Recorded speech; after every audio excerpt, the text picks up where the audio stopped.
Olá, meus amigos, olá, minhas amigas. Vamos aqui ao nosso último bloco. Eu vou dedicar esse bloco aqui para que a gente fale sobre atos administrativos, que é uma matéria que eu acredito que seja de extrema relevância para vocês. Já estamos finalizando o nosso tempo aqui, então a gente vai correr aqui para conseguir sintetizar a matéria de atos administrativos para que vocês consigam levar para a sua prova, para que vocês consigam levar para o seu concurso. Muito bem, primeira coisa de atos é o conceito de atos administrativos. A doutrina diz o seguinte: ato administrativo é uma declaração jurídica unilateral do Estado ou de quem o represente. Então, primeiro detalhe, o ato é unilateral. É uma declaração do Estado que atinge os particulares. Se fosse bilateral, não era ato, era contrato, beleza, pessoal? E veja, quem é que pode praticar ato? Ora, o Estado, na figura dos seus agentes, os agentes da administração. Então, o primeiro grupo que pode praticar atos, agentes da administração. Cuidado, eu não estou falando agentes do Poder Executivo, eu estou falando agentes da administração. Professor, de forma típica, quem é que vai executar atividades administrativas? É o Poder Executivo. Então, de forma típica, são os agentes do Executivo que praticam atos, mas de maneira atípica, também pode ocorrer a prática de atos por agentes do Legislativo e do Judiciário. Agora, olha um detalhe, quando eles estiverem executando função de natureza administrativa. Cuidado com esse pega na prova. Se perguntarem assim, um juiz, quando ele profere uma sentença, ele pratica um ato administrativo, o que você vai falar? Não, porque proferir sentença é a atividade típica do judiciário. Agora, quando o juiz nomeia alguém para ocupar um cargo em comissão ali dentro, ou uma função de confiança dentro da vara do judiciário, ele está praticando um ato administrativo. Então lembra, de forma típica, o ato vai ser praticado pelos agentes do Poder Executivo, de maneira atípica pelos agentes do Judiciário e do Legislativo, quando eles estiverem no exercício de funções administrativas. Muito bom, pessoal. Agora existe um outro grupo que pode praticar atos, particulares que representem o Estado, delegatários de serviços públicos, concessionários, permissionários, autorizatários, eles também poderiam praticar ali atos administrativos. Beleza, pessoal? Muito bem, meus amigos e amigas do coração. Um outro detalhe importante, o ato administrativo é regulado por um regime jurídico de direito público. Então, olha aquela mesma coisa que a gente falou. Nem todo ato praticado pela administração é um ato administrativo. Por quê, professor? Como eu te disse no caso dos contratos, a mesma coisa acontece aqui, ó. Quando a administração pratica um ato, nós chamamos isso de atos da administração. Se ela praticou um ato, é um ato da administração. Mas você tem que lembrar que a administração pode praticar atos que são regulados, ora pelo direito público, ora pelo direito privado. Professor, me dá um exemplo de ato da administração praticado no direito privado. Quando ela dá um cheque para um particular pagar uma determinada obrigação. O indivíduo prestou um serviço, ela deu um cheque. Pessoal, se ela praticar um ato do direito público, esse ato é chamado de ato administrativo. Mas o de direito privado não é ato administrativo, só é ato da administração. Então foi aquela mesma divisão que nós fizemos lá atrás. E lembre de um outro tópico sobre atos. O ato administrativo está sujeito a controle jurisdicional. Ele está sujeito a controle efetuado pelo Poder Judiciário. Bacana, pessoal? Muito bem. A doutrina também fala para vocês que os atos possuem os chamados requisitos ou elementos, que você não pode confundir com os chamados atributos dos atos. Pessoal, primeiro vamos estudar requisitos ou elementos. O ato ele é formado por alguns requisitos, por alguns elementos. São elementos formadores da validade do ato. Então, para que você tenha um ato válido, você precisa que esse ato tenha todos esses elementos, todos esses requisitos. Quais são eles? Quero que você lembre assim, ó. Mofifocou. Mofifocou. Motivo, objeto, finalidade, forma e competência. É o mofifocou, beleza? Dica importante. Esses dois primeiros têm um detalhe que você tem que levar para a prova, esses dois últimos têm um detalhe que você tem que levar para a prova. Rapidamente, só vamos relembrar o que são eles. Motivo são os pressupostos de fato e de direito que levaram o administrador a praticar o ato.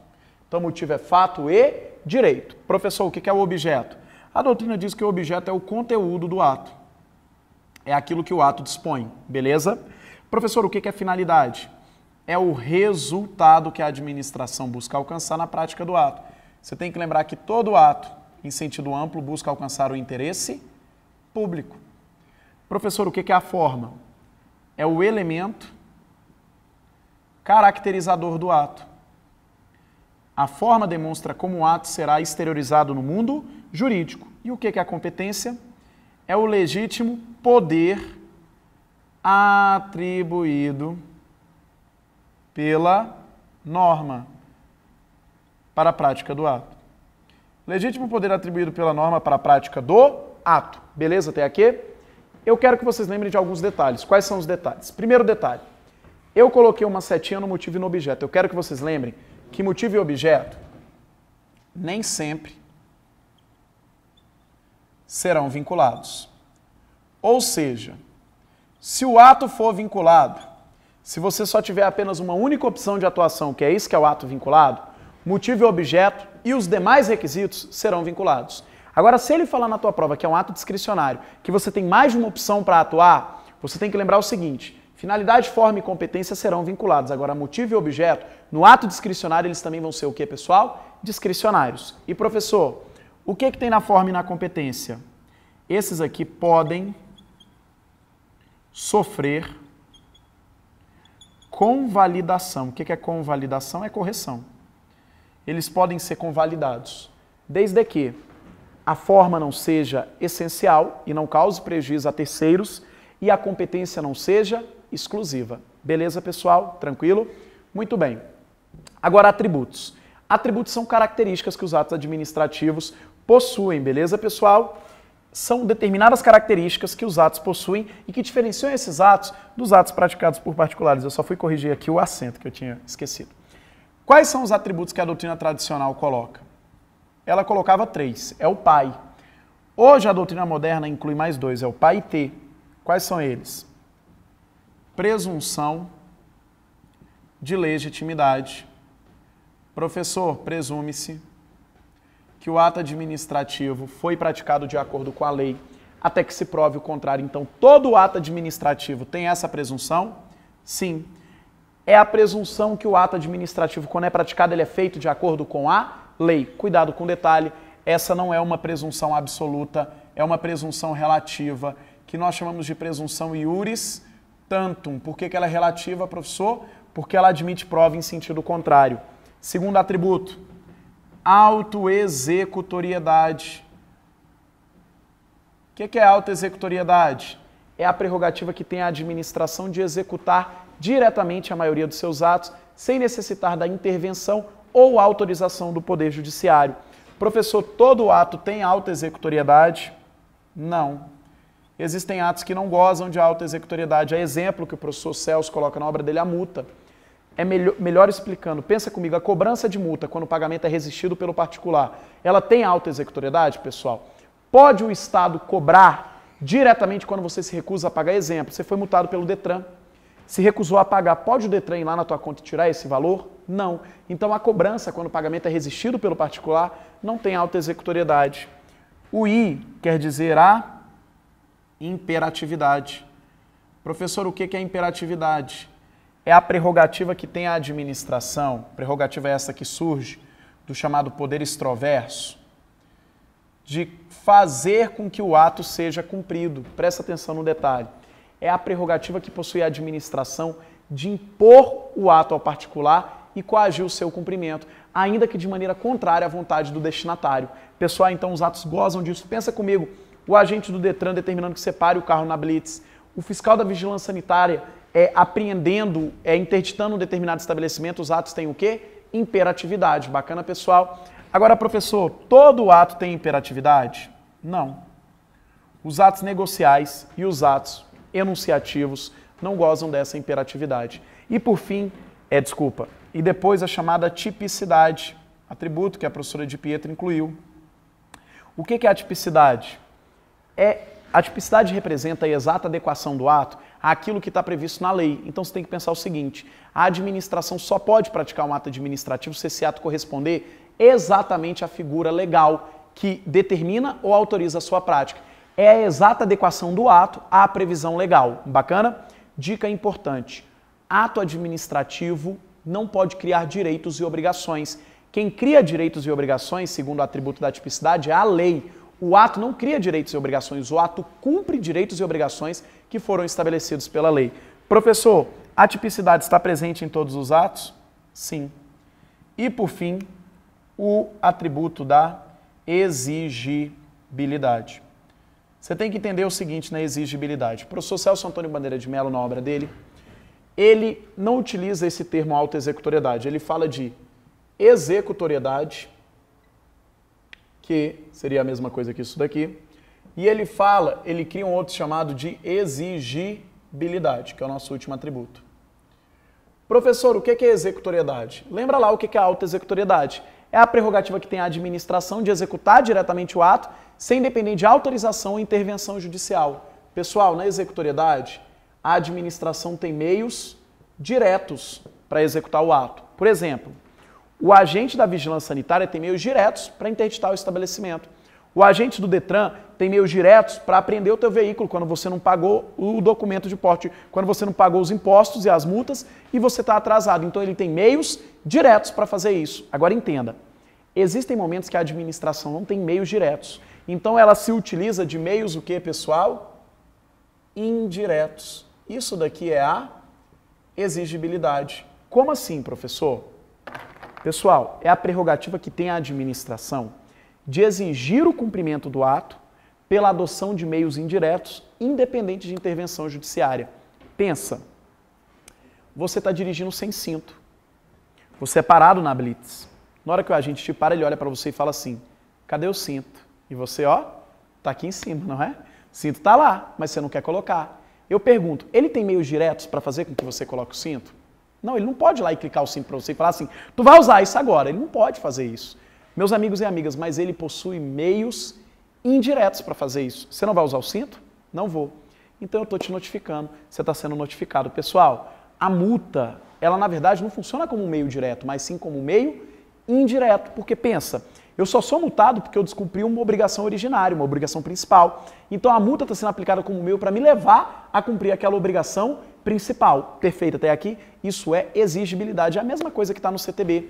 Se você não pagar as multas, você não consegue retirar o documento de porte obrigatório no próximo exercício. Veja, isso não é um meio de executoriedade, não é um meio direto de te fazer pagar a multa, é o meio indireto de te levar a pagar as multas de trânsito. Beleza, pessoal? Tranquilo e calma até aqui? Muito bem. E dentro de atos, eu também queria falar de uma coisa, sobre a extinção dos atos administrativos. Professor, extinção que é tema recorrente nas provas da IADES. As duas formas de extinção mais cobradas, formas provocadas de extinção, são a anulação e a revogação. Então você tem que lembrar rapidamente sobre anulação e sobre revogação para a gente finalizar esse nosso bloquinho aqui, pessoal. Para a gente finalizar o nosso bloquinho da nossa aula de revisão aí. Beleza. Professor, a gente não falou de serviços públicos, mas é porque, pessoal, eu dei prioridade, como eu disse a vocês, aos assuntos que eu acredito que tenham mais chances de cair, mas dê uma olhada também lá. Então vamos lá. Olha para cá. Semana que vem, toda sexta-feira, a gente posta dicas no meu Facebook. Professor, ainda não tenho sua página, não tenho o seu Face. Adiciona lá a fanpage, dá uma curtida, Gustavo Amaral na fanpage, que você já vai pegar a dica da semana que vem. E o meu Facebook pessoal é Gustavo Amaral 2. Pode adicionar lá que a gente vai te dar dicas, a gente também... Tudo que a gente posta na fanpage, a gente também posta lá no Facebook. Qualquer raiva, dúvida, rancor, remorso, você pode me mandar lá, me dar o feedback, o que você achou da nossa aula. Tudo isso é importante pra gente. Beleza, pessoal? Então, olha o que eu quero que você coloque aqui. Você vai colocar assim, ó.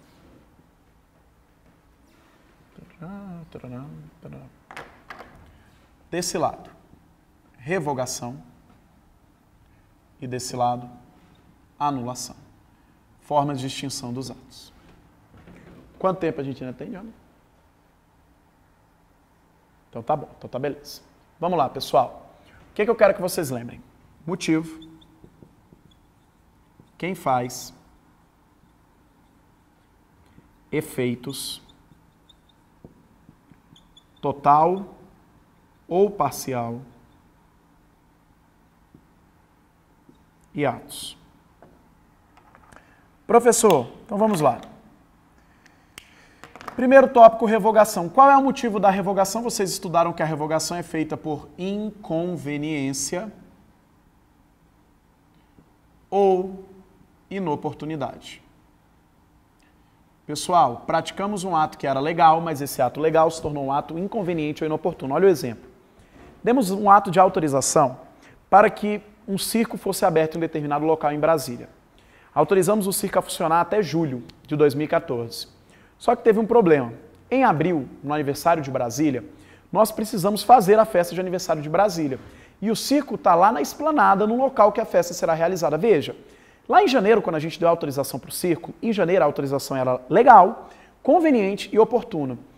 Chegando próximo de abril, pessoal, para a gente fazer aquela festa, veja, a autorização ainda é legal. Mas, pessoal, não é mais conveniente e oportuno que o circo esteja ali. Então, o que a administração vai fazer? Ela revoga aquele ato que autorizou o circo a permanecer naquele local. Ela revoga porque o ato agora se tornou um ato inconveniente ou inoportuno. Veja, ela está fazendo um juízo chamado de mérito administrativo, juízo de conveniência e oportunidade. Então, professor, a revogação é feita por juízo de inconveniência ou inoportunidade. E a anulação?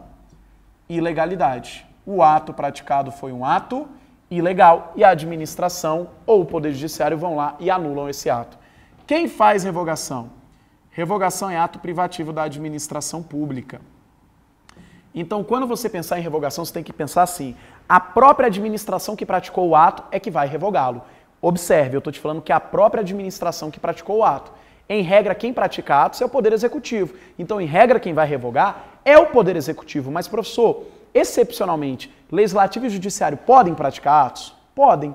Se falarem na tua prova que eles estão revogando seus próprios atos, tá certo, porque eles estão atuando como administração. O que não pode é o Judiciário ou o Legislativo revogar um ato do Executivo e vice-versa. Isso não pode acontecer. Quem revoga é quem pratica, porque o ato se funda no mérito administrativo, no juízo de conveniência e oportunidade. Legal, gente? Muito bom. Agora, quem faz a anulação? A própria administração pública, como também o Poder Judiciário. A administração pode anular de ofício ou por provocação. Agora, o Poder Judiciário somente pode anular um ato administrativo uma vez provocado, porque os atos têm presunção de legitimidade. Bacana até aqui, pessoal? Muito bem. Quais são os efeitos da revogação? A revogação produz os chamados efeitos ex nunc. O ato não irá retroagir para desconstituir aquilo que já foi feito no passado. Lembra de nunca, daqui para frente. É daqui para frente, não retroage. Bacana? Agora a anulação, como foi ilegalidade que foi produzida, aqui a regra é que o efeito seja ex tunc. Cuidado com uma coisa. Quero que você coloque uma nota aqui, porque eu vou falar dessa nota daqui a pouco. A regra é que seja ex tunc. Então eu vou retroagir para desconstituir os efeitos ilegais produzidos. Lembra de ex tunc de testa, daqui para trás. Bacana, pessoal? Professor, revogação é total ou parcial? Ela pode ser total ou ela pode ser parcial. Professor, a anulação é total ou parcial? Ela tem que ser total. O ato tem que ser retirado totalmente. Quais são os atos que podem ser revogados? Atos discricionários. Cuidado, o ato tem que ser discricionário. Legais. Eu quero que aqui você coloque a nota número 2, que eu vou falar dessa nota número 2 agorinha. Quais atos podem ser anulados? Atos vinculados ou discricionários que sejam o quê?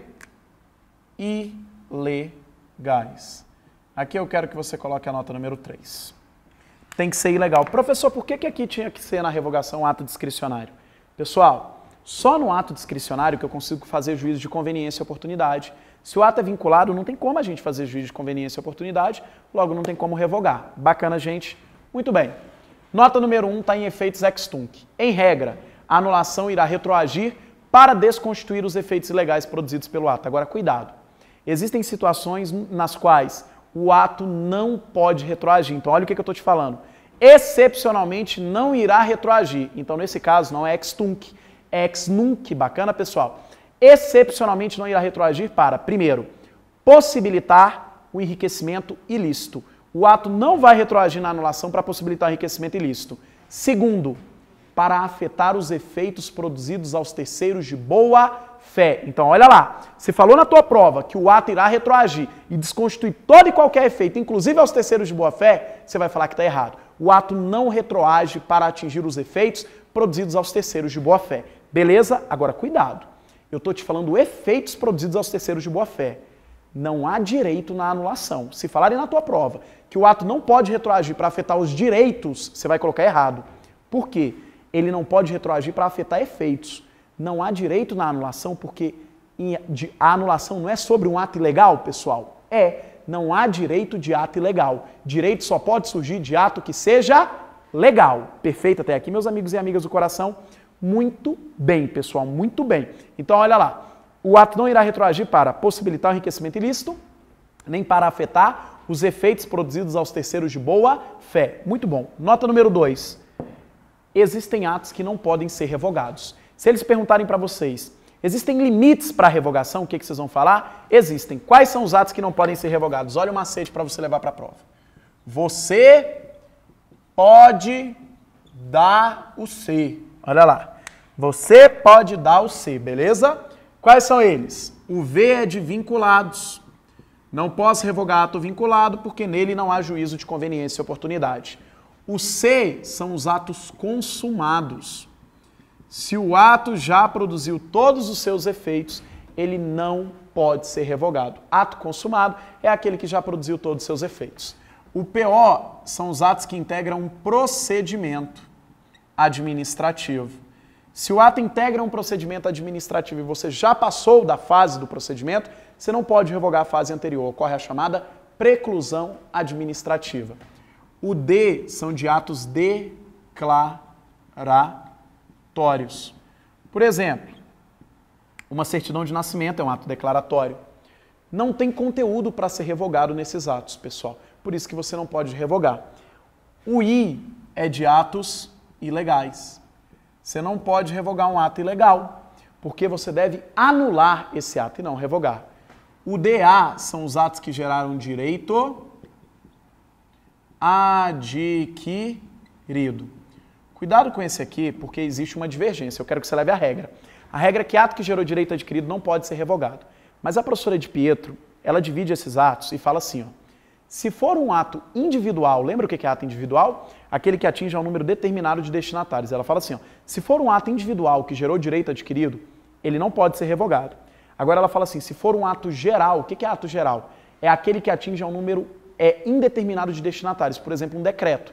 Ela fala assim, se for um ato geral que gerou direito adquirido a, por exemplo, 2 pessoas, só que o ato atingiu milhares de pessoas, você pode revogar o ato, mas você tão somente deve manter o direito adquirido a essas pessoas. Então, olha o que eu estou te falando.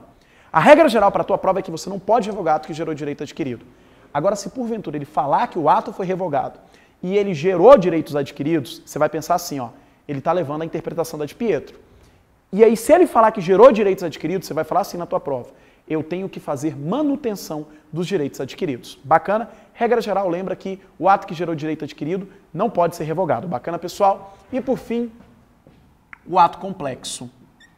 Não pode ser revogado por apenas uma única autoridade ou órgão. O que é isso, meus amigos e amigas? Ato complexo é aquele ato que você tem 2 ou mais vontades de órgãos distintos que se unem para praticar um único ato. Por exemplo, a aposentadoria. Então eu tenho vontades de órgãos distintos que se unem para praticar o quê, pessoal? Um único ato. Pessoal, se eu tenho 2 ou mais órgãos que se uniram para praticar um único ato, você tem que pensar assim, para revogar, eu tenho que unir esses mesmos órgãos ou autoridades para revogar. Então não é que o ato complexo nunca possa ser revogado. Ele não pode ser revogado por apenas um órgão, uma autoridade responsável pela sua prática. Tem que unir aqueles 2 órgãos, aquelas 2 autoridades, para que você possa revogar o ato complexo.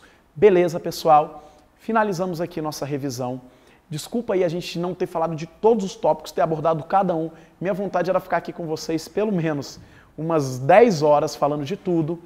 mas eu iria embaralhar muito mais a cabeça de vocês. Então, para que a gente não faça isso, eu foquei aqui naquilo que eu acredito que seja essencial para o seu concurso. Foi um prazer estar com vocês. Espero ansiosamente vocês lá na nossa página, lá no nosso Facebook. Qualquer raiva, dúvida, rancor, remorso, pode perguntar por lá. Desejo a todos que viram esse curso aí, que assistiram a essa nossa aulinha gratuita, que vocês tenham captado essas informações. E aqueles que vão fazer a prova da Secretaria de Cultura do Distrito Federal, desejo uma excelente prova para vocês. E eu gostaria de falar o seguinte: esse pode ser o seu primeiro concurso, meu amigo e minha amiga, mas certamente não vai ser o último. Eu quero que você vá para a prova no domingo com a cabeça tranquila e com a consciência de que você fez o seu serviço. Se você estava até aqui agora, pessoal, é porque você está fazendo a sua parte. Se você assistiu o nosso vídeo, você está fazendo a sua parte. Espero que nossas questões caiam na prova. Se precisarem de eventuais recursos, falem comigo, eu estou à total disposição de vocês. Bacana, pessoal? Foi um prazer novamente estar com vocês. Uma excelente prova àqueles que vão fazer o concurso da Secretaria de Cultura. Espero que em breve vocês postem lá no nosso Facebook acerca da aprovação. Um abraço, espero ansiosamente um próximo encontro. Até mais, pessoal. Boa prova.